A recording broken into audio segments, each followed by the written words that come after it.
So the first presentation today, this is Marine Surveying International Fest 3 for cargo and commercial ship surveyors, is Remote Survey Practical Considerations by Adam Brancher. So let me get this underway.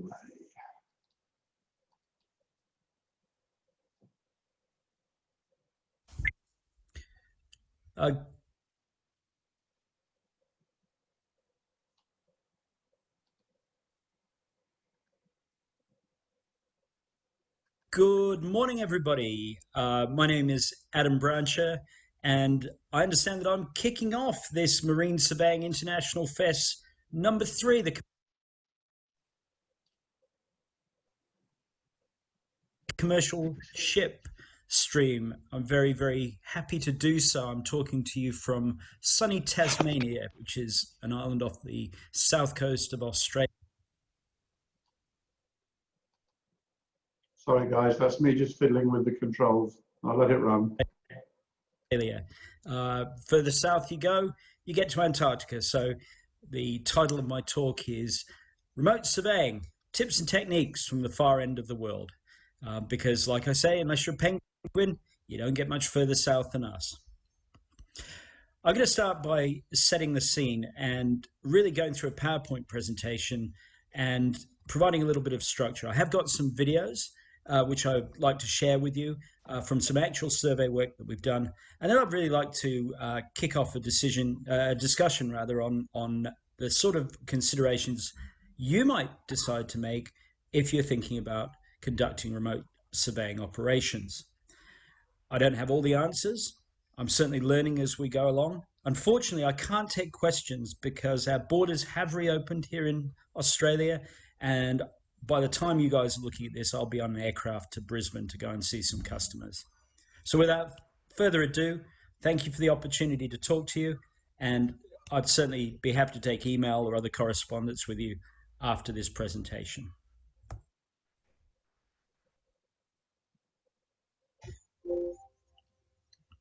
So what would you find yourself doing remote surveys? We've found ourselves doing them because travel restrictions prevented our physical attendance at a site or a vessel. We work in a heavily regulated part of the industry, and the regulator certainly requires periodic in and out of water surveys to be done at a particular time by a particular person by a particular way. Audit requirements fall at a particular time when you might not have the people available. We've certainly found that there are limits on slipway capacity or non-availability of facilities in many cases. And we've certainly found ourselves in the case where we've got a surveyor in a place, but maybe he isn't accredited for particular things. And of course, the final one, everybody is under financial pressure at the moment. And sometimes our clients are saying to us, well, why do you actually need to travel? Can you do it remotely?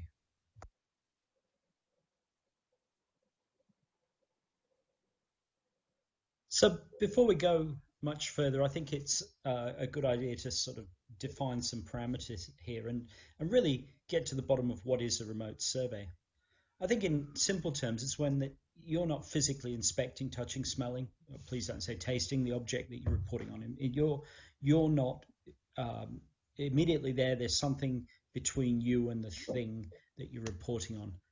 I think certainly based on our experience, there's multiple variations on the theme. So, for example, you've received a report from a third party and you're having a look at the video, the text, the photos, and forming a view. Well, personally, I don't actually see that as a remote survey. I think that's more of a function of an expert witness or something similar.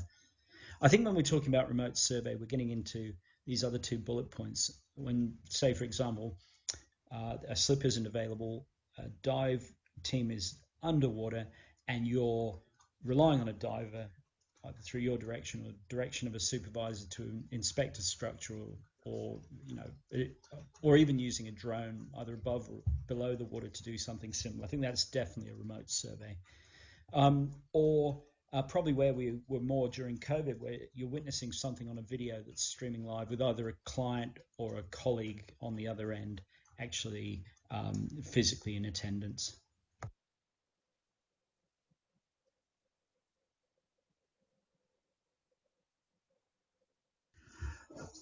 So before I wax lyrical on remote surveys and all the opportunities and how much money you're going to make because you only have to sit at home and your overheads are reduced and your profit goes up and you'll be retired by the time you're 50.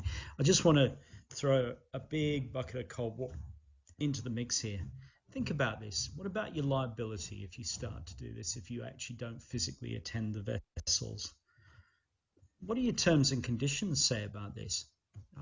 Terms and conditions exceptionally important. You'll hear a lot about this from other people during the course of the next day or so. Terms and conditions are certainly important.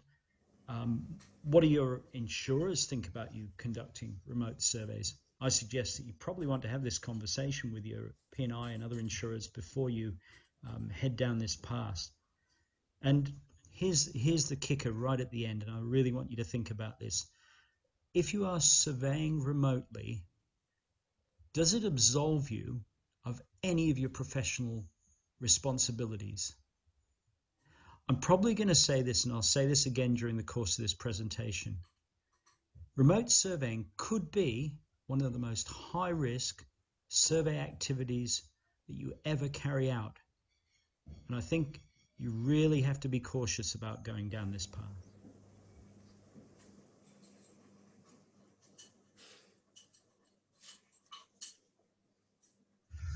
So you've reconciled all the risks and you're up for it. So off you go. I'd like to start with a video of a part of a periodic regulatory survey. That's similar to a class or certifying authority survey, which you may be more familiar with. I'm just going to set the scene. The Australian Maritime Safety Authority has formally agreed that we can survey 3 vessels which are owned by a single client in Victoria, which is some 600 kilometres to the north of us. A manager of periodic survey, Peter Keys, supported by a survey coordinator, Jess, those are the 2 voices you're going to hear, are directing a skilled company worker on site. A few points to note. We know all of these vessels intimately, from plate upwards, having supervised the builds. We look after this survey, this company fleet in 2 locations, know their staff extremely well. This is a top end company.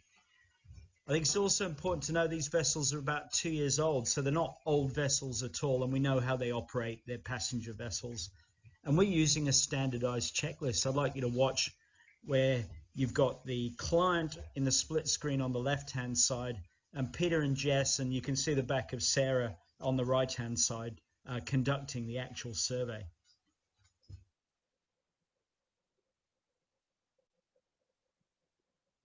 Yeah, the sticker there.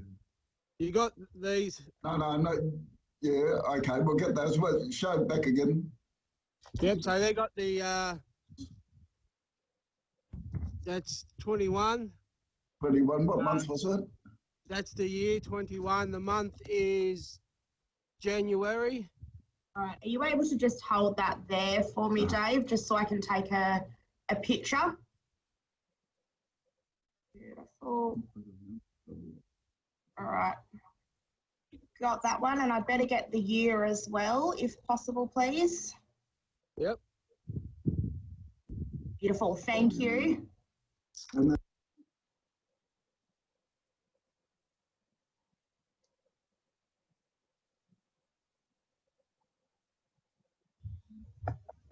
So what did you just see? We were clearly looking in this instance at a hydrostatic release, checking it was correctly attached in date, that it was obviously ready for deployment. We had to do that on 3 of those vessels. Obviously, the first one's a little bit of a teether. The people on the other end get pretty good at it as it's going on. But just consider how long it took us to get that information, as opposed to how long it probably would have taken one of you to do so. I reckon I'd have done it in about 1/3 of the time.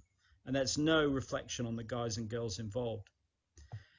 You notice that Jess had to get him to hold it in a particular way. We have to capture evidence of compliance for audit purposes, hence the request that she made. She's actually hitting and taking screenshots, which we're filing against the vessel, just as we would do for a normal survey. Additionally, we were filling in the survey forms at the same time. We have to do that concurrently.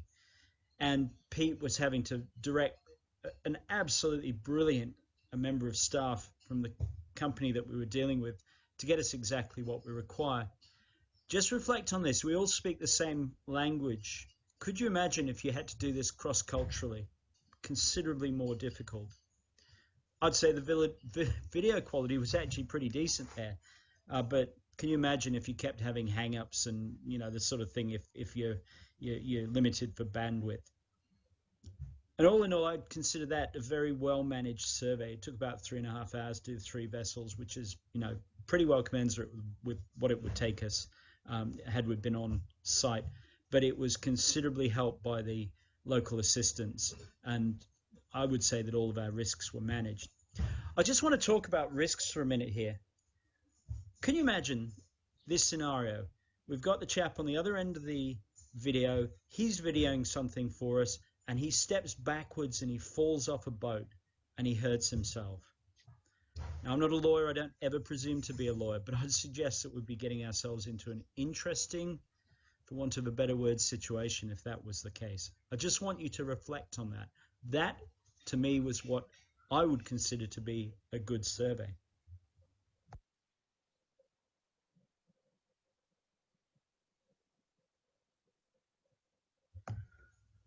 So probably what I'd like to talk to you about next is one of the more common forms of remote survey, which many of you will have conducted or been part of. And it's a dive or a drone survey. I'm really lumping them together because they're pretty similar in many ways. They were common pre-COVID and still common. Slips are expensive, they're harder to find, and of course, COVID has certainly put financial pressure on a lot of operators, and it's clear that it is safe to do survey and other work with the vessel in the water. Here in Australia, it requires regulatory permission. The client is often pretty happy with it, particularly if they have an experience of a vessel that doesn't require a lot of out-of-water work. It does almost always work out far cheaper than slipping a major vessel. It needs, and I'll say from the outset, a very, very good dive team or a drone team. Let's talk about diving. In Australia, at least 3 people are on the dive team, plus a surveyor, a supervisor, a diver, and a standby diver or tender. So at least 4 people, then potentially boat drivers if you're operating in an area where there's crocodiles or shark activity. You probably have spotters as well. I have to say, my experience is that it's often not done very well, and we are talking about dive stuff here, or in many cases very effective. And a lot of it sheets back to the surveyor, and I'm going to put this back to you guys and girls out there. The factors that make it problematical include a lack of experience in the surveyors or the divers and the supervisors. There's a saying in the military, there's no such thing as a bad soldier, only a bad officer. Now, you guys are the officers in this case, and dare I say, your troops, your divers and your supervisors and so on and so forth. But there's often tension and misunderstanding of the relative roles. So if you find a good dive team, we certainly work with multiple decent dive teams in different states, hold on to them because they are like gold. But apart from the people involved, think about the vessels. Think about the water that you could be operating in. How many vessels do you know, particularly larger vessels, have marks underneath them to orientate divers, to show where various stations are, various features are? Now, how too often is a diver underwater, something happens and they get disorientated, and then obviously they're disorientated, you're disorientated. You think they're heading towards the stern, they're heading towards the bow.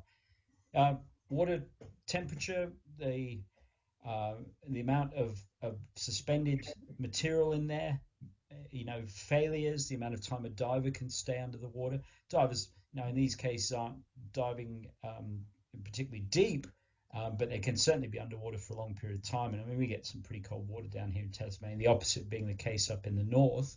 All of these things affect the effectiveness of a diver.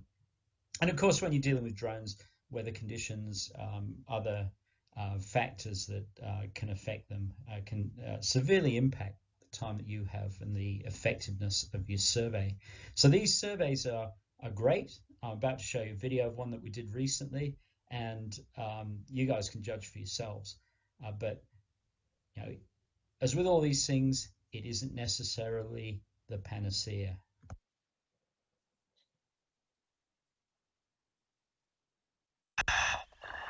That plate goes probably in about 300 mil underneath the barge. Can't feel the weld. With two halves for joint except for right at water level here.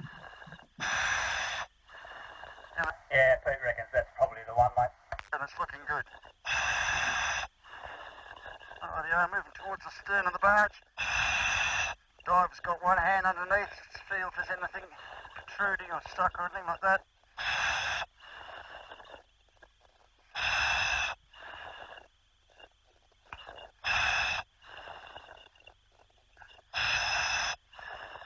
There's a scratch there off the paint of the new part. There's a weld there where it's done in half. Going around. Feels good, looks good. As you can see there's not much.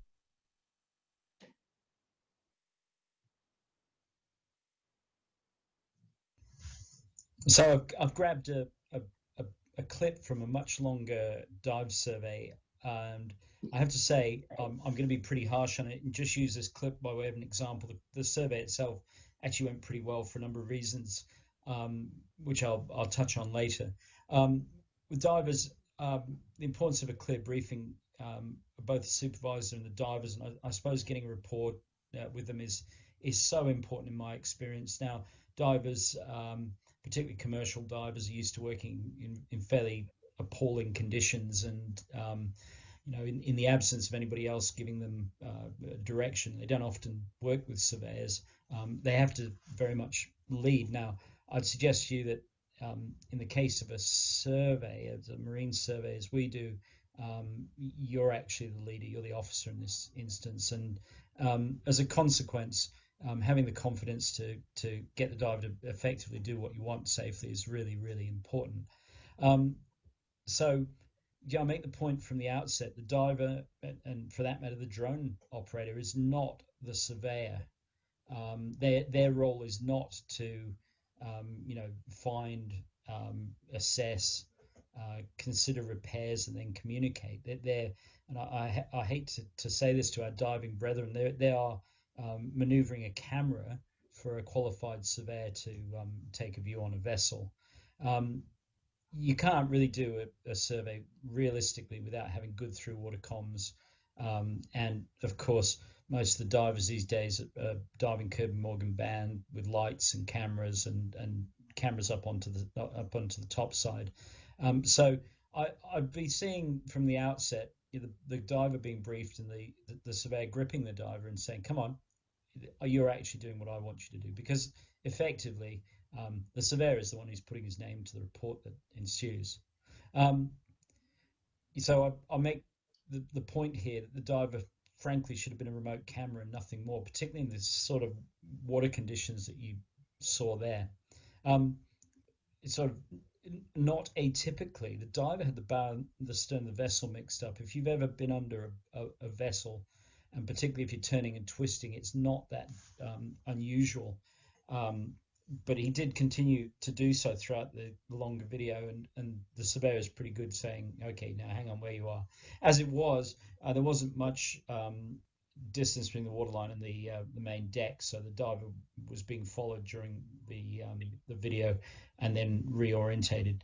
And again, I'm not knocking this particular diver, but the diver's quality of a weld is irrelevant. It's up to the surveyor to determine it, unless, of course, they're a qualified NDT diver, of course, in which case then they probably would be running solo in these things. I just want you to note the water quality here. Look, here's the reality of the thing. When you're dealing with divers sitting on a dive site are costing a client money. So what happens more often than not, the divers arrive, they get the gear ready and they say, yeah, here we go. And, basically that's what you have to deal with. That said, obviously, if you're in a situation where the tide and everything else is hoofing through there and you really can't see anything, then, you're in a different kettle of fish and realistically should be standing in my view, and asserting yourself. Not being aggressive, but asserting yourself and pausing the survey until the conditions are better. Remember, go back to the beginning, you're still saving your client a considerable amount of money if you're going this way, and a little bit of assertion, particularly with dive teams, I find doesn't actually hurt that much. So dive surveys in conclusion, fantastic, really, really valuable, but you're the surveyor, you're controlling your workspace, because ultimately you are going to take responsibility for the findings of that survey. And I think providing you recognize that and learn to work with different dive teams, then you're not going to go far wrong there.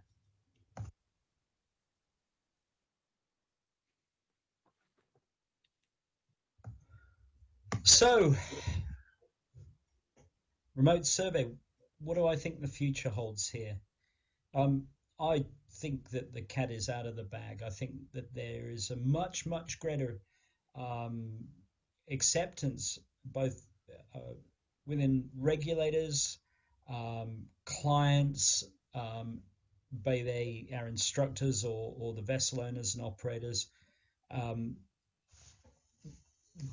for remote surveys. Clients like them due the costs. Again, this perception that we can be in one place and look at clients in different parts of the world is, partially, in my view, supported. And I suppose in particular, tech is improving, particularly with respect to things like wearables and the sheer amount of quality of video streaming and so on and so forth. I mean, an example in our business, we use some GoPros, and I recently purchased a GoPro. I think it's a Hero 8, which is one of the new generation GoPros. It is stunning. It's broadcast quality stuff, and we put it underwater with one of our older GoPros, and it just immediately shines through. And we don't even need to waterproof it down to, I think, about 5 meters. I haven't tried it much deeper than that. So that sort of technological advance, I think, will mean that we're getting into a space where the fine detail is really being captured. That said, of course, underwater videography is still very subject to the environment. So, where one thing advances, it doesn't necessarily mean that one size fits all. I think I'm very clear that more training is needed for surveyors who conduct these types of survey. I wouldn't say muddled through, because we thought about it, we planned, we briefed, and we're obviously working in many cases with people that are professionals of themselves. But I think in general terms there needs to be a real understanding of the pros, the cons, the features, the benefits of remote survey, and some directed training for surveyors. I think IIMS is perfectly placed to take the lead. And I think it's one of those things that isn't just the surveyors that need to be on point with this. It also needs to be our clients, and particularly some of the larger clients that instruct lots of surveyors. I think understanding, how to ask for things and what to get in return is very, very important. I think it's inevitable that we'll see more use of drones, underwater autonomous vessels, vehicles, and condition monitoring, live condition monitoring, augmenting traditional survey activities going forward. And I suppose it goes back to my previous point. It means that you guys and girls have to be lifelong learners in this space. And, you've seen video of some of our chaps who, well into their 60s, who are still embracing this new or evolving way of doing things. I think it's pretty exciting all around. The fact of the matter is it's preaching to the converted here. You guys are on the end of this day of surveyor training and education, because you do get that, and I commend you for that. I'm just going to show you some of the toys, and I'm just about to head to Brisbane. Like I said, I'm sorry I can't be with you, but I'd like to show you some of the bits and pieces that we're using, and particularly in the wearables, and give you a bit of a spiel on what we've got there. And I'll do that in the next slide before I conclude.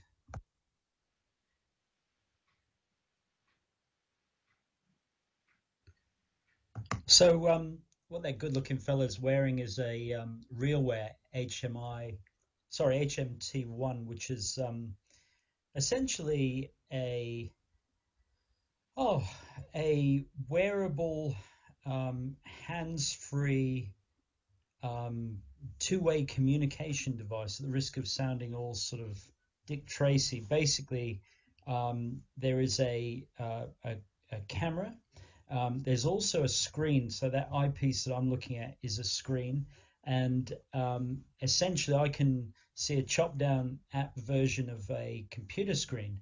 The idea of this is that I can be out on site, or I can put somebody out on site, and I can be actually looking at them and looking at what they're doing through Zoom. And a lot of the issues that we had when you saw the camera work earlier ago. So essentially, if it's a client, I can see exactly what they're seeing. They can see, a diagram.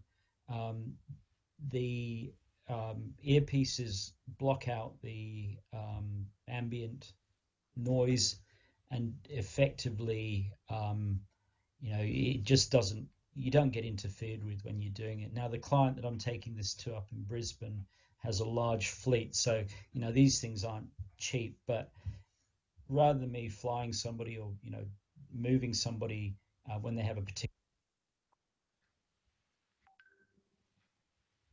issue and they've got a large number of vessels, they're able to basically get their guy or girl to put this on their head. It's a hard hat. We also have bump cap and so on and so forth. And they can go onto the site and we can really drill into the issue. The resolution is excellent, and we can share, we can video, we can just by voice, they can take photos and so on and so forth. So people are working on these things. And I suppose here's the reality, guys and girls. Nobody is going to be developing something like that just for marine surveyors, but I think we just have to be alert to opportunities and things that could potentially work for us. And let's talk about the cost of this.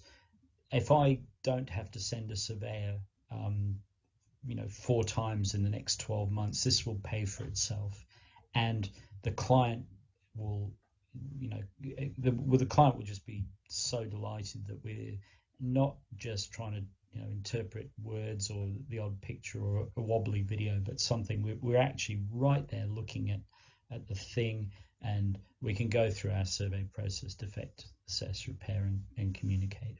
So I don't know, apart from the model, who's properly dodgy, as you can well see, these are the sort of things that excite me, and the sort of things that we're trying out within our team, because we're clear that there's a role for traditional surveying, but occasionally there are opportunities for us to look after our clients and help our vessels and vessel owners, and we really have to be, in my view, alert to take them.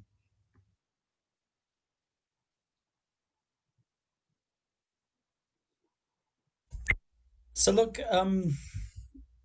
I'd just like to say thank you for listening to my views on remote surveys and how we conduct them today, and how we think we might be conducting them going into the future at Kedge Marine Surveyors down in Tasmania.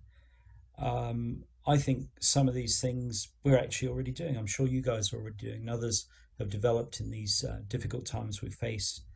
I think there's a lot of opportunities for innovation, but there is absolutely the need for caution. And I suppose the traditional surveying approach, which is to look at and manage risk. Those of you that are interested in this further, I'd be very happy to receive emails from you. I'm sorry I can't take any live questions, but I trust that the rest of the fest will go well for you all. And I look forward to hopefully meeting some of you when we get through these difficult times. So from here in Tasmania, I'd just like to say thanks and give my warm regards to you and all of your families and loved ones. Stay safe, and we hope to see you and speak to you soon. Thanks very much. And if I can just add my personal thanks to Adam for putting that together, and much appreciated.